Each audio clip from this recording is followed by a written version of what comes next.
नमस्कार साथियों, आप देख रहे हैं बेधड़क हरियाणा न्यूज और मैं आपके साथ सतवीर सारंग। और आपको बता दें कि आज गिगुरानी में जो वर्णिका सब फ्रूट नर्सरी है उसमें एक भव्य कार्यक्रम का आयोजन किया गया है, जिसकी तस्वीरें हम आपको दिखाएंगे। यहाँ पर जो ब्रह्मा कुमारी आश्रम है उसकी तरफ से योगी खेती के लिए जो बातचीत की जा रही है उस पर हम चर्चाएं करेंगे। वहीं राजस्थान प्रदेश के उस गांव की भी सरपंच यहाँ पहुंचे हैं जिन्होंने एक नया आयाम स्थापित किया है, और सरपंच गांव में ऐसे भी होते हैं, ये चर्चाएं भी करेंगे हमारे साथ। और यहाँ जो संचालन करता है वर्णिका सो फ्रूट नर्सरी के वीरेंद्र सो, वो भी हमारे साथ जुड़ेंगे।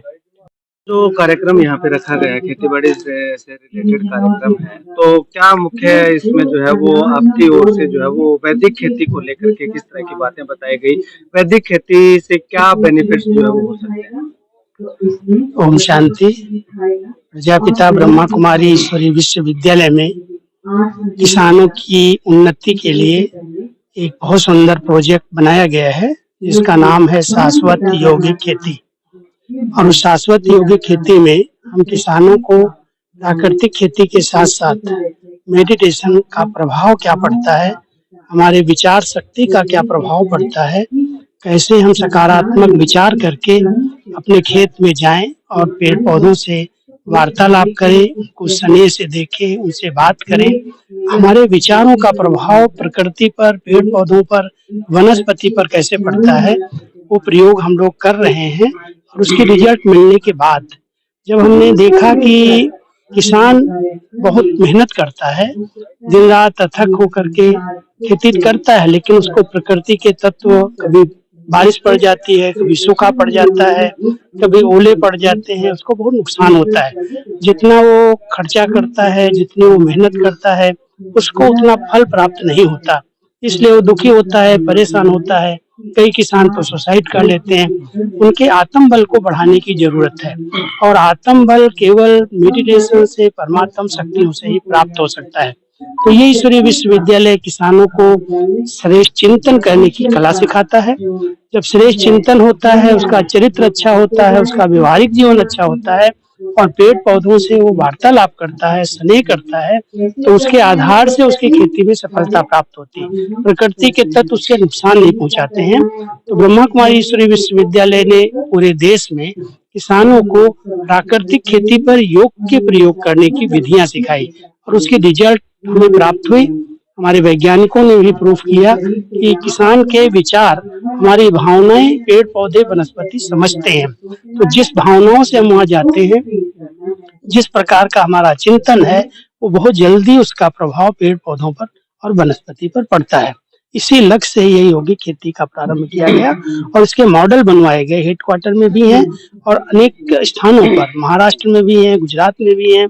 तो इसके मॉडल बने हैं, इनको देख करके किसानों को प्रेरणा मिले कि हम भी ऐसी खेती कर सकते हैं। तो सिरसा निवासी जो आज तक समझते हैं कि हमें केवल फर्टिलाइजर डाल करके, रासायनिक खादें डाल करके खेती करनी है, हम सबसे आग्रह करते हैं कि आप सभी थोड़ी थोड़ी जमीन पर, थोड़े स्थान पर भी ऐसी यौगिक खेती करके देखें, जिसमें ऑर्गेनिक खादों का प्रयोग करें, लेकिन मेडिटेशन, शुभ भावनाओं का प्रयोग करके देखें, तो आप सफल होंगे, आपकी उन्नति होगी, आपका स्वास्थ्य अच्छा होगा, और साथ साथ आपके विचारों के अच्छा होने से आपका परिवार सुख समृद्ध रहेगा, कोई टकराव की स्थिति नहीं बनेगी। अब अगर बात करें तो यौगिक खेती जो है वो, क्योंकि अगर जैविक खेती की बात करें तो उसमें जो है वो कीटनाशकों का प्रयोग नहीं करना चाहिए, और अगर कीटनाशकों वाली खेती करे, पेस्टिसाइड वाली खेती करे तो वो उसमें डाले। अब यौगिक खेती में किसान क्या करें, प्रक्रिया क्या है इसकी? उसके लिए हम लोग उनको कुछ ऐसी दवाइयां बनाना सिखाते हैं, जैसे नीम अर्क है, दशपर्णी अर्क है, कुछ ऐसी खादें वो ट्रेनिंग लेते हैं। 2 दिन की हमारी ट्रेनिंग होती है कि अगर कोई जरूरत है, आवश्यकता है, मान लो कोई कीड़े लग गए, तो मारने की बजाय उनको ऐसी दवाइयां डाली जाए जिनसे वो उसको टच ही न करें, अपने आप भाग जाए वहां से। तो ये हमारी कुछ पद्धतियां हैं जो हम ऑर्गेनिक खेती वालों को सिखाते हैं, और मेडिटेशन सिखाते हैं, जिससे वो सुरक्षित भी रहे और उसकी खेती को कीड़े, कोई भी कीटनाशक नुकसान न करे। ये ट्रेनिंग की अगर बात करें तो यहाँ कहाँ पे होती है, कैसे आवेदन किया जाए? वैसे तो हमारे यहाँ पर ब्रह्मा कुमारी ईश्वरीय विश्वविद्यालय है, सिरसा में भी सेवा केंद्र है, यहाँ की बहनों से संपर्क करेंगे तो यहाँ पर भी वो ट्रेनिंग के आयोजन कर सकते हैं। और हमें हेड क्वार्टर में भी हम मास में 2 बार 100 किसानों को बुलाते हैं और वहाँ पर भी ट्रेनिंग देते हैं। मुख्यालय राजस्थान में है, माउंट आबू में, वहाँ पर भी इसके ट्रेनिंग के कार्यक्रम चलते रहते हैं। अब तक प्रयोग आपने किए हैं, कितने सक्सेस रिजल्ट जो है वो देखने को? हमारे पास अनेक मॉडल बने हैं। जब ये अमृत महोत्सव शुरू हुआ तो प्रधानमंत्री जी ने विशेष कहा कि आप लोग कम से कम ऐसे योगिक खेती के मॉडल बनाओ, क्योंकि शुद्ध अन्न खाना तो आप बताते हो, लेकिन शुद्ध अन्न उगाना भी सिखाओ। तो उसके आधार से हमने भारत के 75 स्थानों पर 75 स्थानों पर अलग अलग मॉडल्स इसके बनवाए हैं और वहाँ पर हम उनको किसानों को प्रैक्टिकल दिखा करके उनको योगी और यौगिक खेती, जैविक खेती करना सिखाते हैं। ठीक है। अब अगर बात करें तो यौगिक खेती और जो जैविक खेती है, इन दोनों में अगर अंतर की बात करें तो किस तरह का अंतर है या कोई अंतर नहीं है? नहीं, जैविक खेती तो किसान कर रहे हैं, प्राकृतिक खेती कर रहे हैं, लेकिन जब तक उसका चरित्र अच्छा नहीं बना, जब तक उसकी विचारधाराएं अच्छा नहीं बनी, तब तक खेती से जो पैदा होगा, मान लो अच्छी उपज भी हो गई, तो उसका पैसा व्यर्थ चला जाएगा। इसलिए किसान योगी बने, चरित्रवान बने, अच्छा चिंतन करे, तो उस पैसे का भी सही प्रयोग कर सके, उसके व्यसन छूट जाए, उसकी बुराइयां, उसकी कुरीतियां, उसके कुरिवाज, उसके अंदर जो बुरे विचार हैं वो खत्म हो जाए। उसके लिए किसानों को जैविक खेती के साथ साथ योगी बनना है और योगिक खेती करके सफल किसान बनना है। ठीक, शुक्रिया। सरपंच साहब, आपका काफी चर्चा सुना है, काफी नाम सुना है, आपके गांव को अपने एक पटल पे जो है वो एक अनूठी पहचान दिलाई है। इसके साथ साथ खेती बाड़ी में भी आपकी अच्छी खासी रुचि है, सुनने में आया है, तो क्या मैसेज देना चाहेंगे किसानों को, क्या कुछ करना चाहिए? देखिए, हरियाणा की अगर हम बात करते हैं तो हरियाणा हमेशा से समृद्ध और उन्नत किसानों के रूप में देखा जाता है। यहाँ के किसान उन्नत तरीके से अपनी खेती करती है। अगर हम राजस्थान में और यहाँ की तुलना करते हैं तो राजस्थान में छोटे किसान हैं, जिनके पास 2 बीघा 4 बीघा या इतनी जमीन है, यहाँ पर वृहद रूप से खेती में जाना जाता है। लेकिन अगर इसमें थोड़े से सुधार की आवश्यकता है, जैसे कि अभी पूर्व में बताया जा रहा था कि योगिक खेती कैसे करें। जैसे अगर हम हमारे इतिहास में अगर जाते हैं तो पहले हम बीज की पालना करते थे, बीज को ईश्वर के सामने रखकर उसके लिए योग किया जाता था कि ये जो बीज हम जमीन को दे रहे हैं वो अच्छे से उगे। आजकल वो भावना खत्म हो गई, पहले हल की पूजा की जाती थी, तो वो सब चीजें जा रही है। तो अगर योगिक खेती की हम बात करते हैं तो भावना के साथ, योग के साथ ईश्वर को सौंप कर अगर खेती की जाए तो उसके परिणाम सुखद और बहुत ही अच्छे निकलेंगे। ठीक है। अब अगर आपके विकास मॉडल की बात करें तो ये आइडिया जो है वो कहाँ से आया आपको कि मुझे भी थोड़ा अलग करना है, क्योंकि अलग करने के तो हर एक सोचता है, आपको कहाँ से प्रेरणा मिली?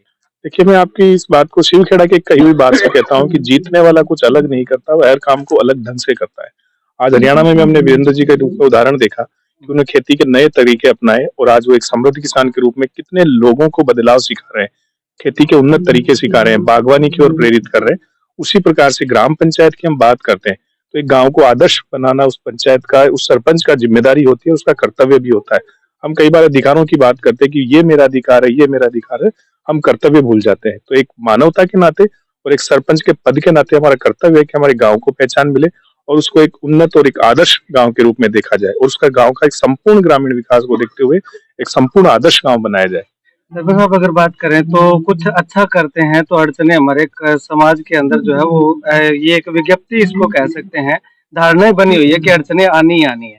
तो आपको कितनी अड़चने आई और कैसे सामना किया? आपने एकदम सही कहा कि अड़चने बिल्कुल आती है, लेकिन अड़चने बहुत सूक्ष्म है। अगर हमारी निष्ठा अगर हमारी प्रबल हो तो अड़चने उसके सामने बहुत सूक्ष्म नजर आती है। हमें हमारी निष्ठा को प्रबल करके हमारा जो उद्देश्य हमने बनाया है, जो हमने निर्धारित किया कि हमें ये करना है, उसको निरंतर करने चाहिए। ये किसी सरपंच या किसी भी नहीं, हर क्षेत्र में आपको निष्ठावान और समृद्ध बनना आवश्यक है। अब तक आपने जो किया अच्छा किया, आने वाले समय की अगर बात करें तो ड्रीम प्रोजेक्ट क्या है, क्योंकि अभी तो काफी सुधार और बाकी है मेरे ख्याल से। जी, अभी गाँव के, जैसे भारत को गाँव के देश के रूप में देखा जाता है, आदर्श गाँव की हम अगर पूरे भारत में बात करते हैं तो हमारी संख्या बहुत कम है। जहाँ पे 7 लाख से ऊपर गाँव पूरे भारत में है, वहाँ पर आदर्श गाँव बहुत कम है और संपूर्ण ग्रामीण विकास पे नहीं देखा जाता।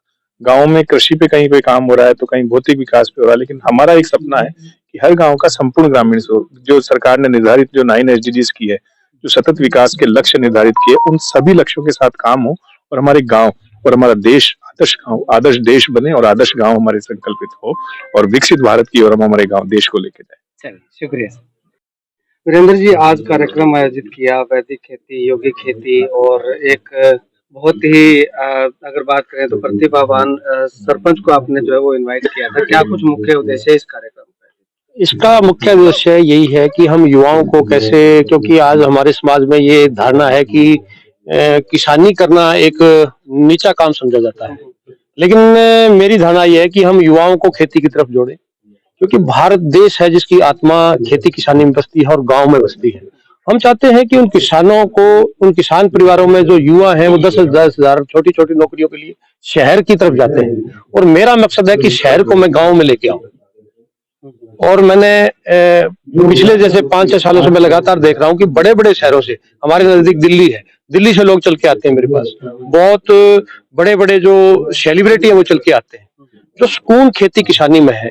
और आज मैं कह सकता हूँ कि जितना हमारा विकास अगर खेती किसानी में भारत कर सकता है, इतना कोई क्षेत्र में नहीं कर सकता। खेती किसानी में सुकून आपने बताया अभी, लेकिन कौन सी खेती किसानी में सुकून है? क्योंकि खेती तो सभी करते हैं, लेकिन जब फसल खराब हो जाती है तो वो सुकून जो है वो उनका दर्द में बदल जाता है। बिल्कुल तो कौन सी खेती बिल्कुल बिल्कुल आपकी बात सही है, क्योंकि खेती किसानी में हमें बदलाव की जो मैं बात कर रहा हूँ, बदलाव करने पड़ेंगे। और बदलाव कौन कर सकता है? युवा कर सकता है। जो हमारी परंपरागत खेतियां थी वो आज घाटे का सौदा है। जैसे मैं बागवानी की बात करूं कि मैं इस विषय से जुड़ा हुआ हूँ, आज अगर हम ड्रिप की अगर बात करें, पानी बचाना सबसे बड़ी बात है।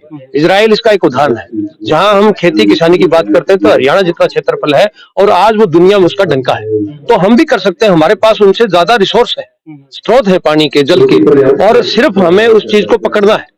अगर ड्रिप आज अगर मैं धान की बात करूं तो 4,000 लीटर पानी 1 kg अगर हम धान पैदा करते हैं उसमें लगता है। गेहूं में 2,000 लीटर पानी लगता है। तो कितना संसाधन हम बर्बाद किए जा रहे हैं।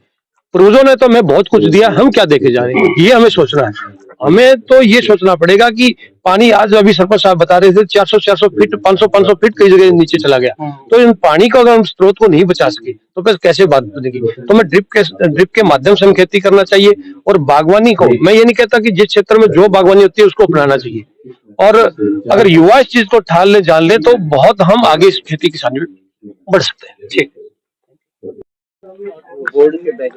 ये तमाम जो लोग हमारे साथ जुड़े थे, ब्रह्मा कुमारी आश्रम से जुड़े थे, राजस्थान के उस गांव के सरपंच हमारे साथ जुड़े, और यहाँ के पूर्व चेयरमैन वीरेंद्र साहू जुड़े। ये तमाम बातें आपने सुनी। आप भी इस पैटर्न को अपने जीवन में अपनाएं ताकि एक उज्जवल भविष्य की तरफ आने वाली पीढ़ी जा सके। ये तमाम जानकारियां आप देख रहे थे बेधड़क हरियाणा न्यूज पे। मैं आपके साथ सतवीर सारंग, कैमरा से होगी जोनी शर्मा के साथ। धन्यवाद।